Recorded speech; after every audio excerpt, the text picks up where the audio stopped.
wano mu Lutikko tujja kusoba mu butongole ku lunaku lwa Kutaano ku ssaawa 6 lwe tugenda okukungubagira omutukuvu Paapa ate n'okusoma emmisa ey'okuziika ku Lwokutaano ate nga tweterekera okwetaba mu mikolo egy'enkeera ku Lwomukaaga.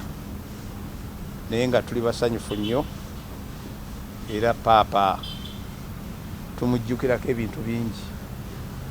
Yatukyalirako wano mu 2015.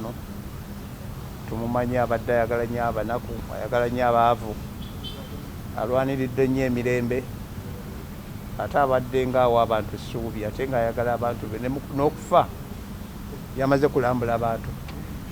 Yadde abasawo bamugambye nti togereraga nti kangende mbatunuleko obutunuzi. So tufiiriddwa naye ekikulu kwe kussa mu nkola by'abadde atukubiriza n'okukubiriza ensi yonna. Download the app on App Store or Google Play Store now. Vision Digital Experience, the future of media.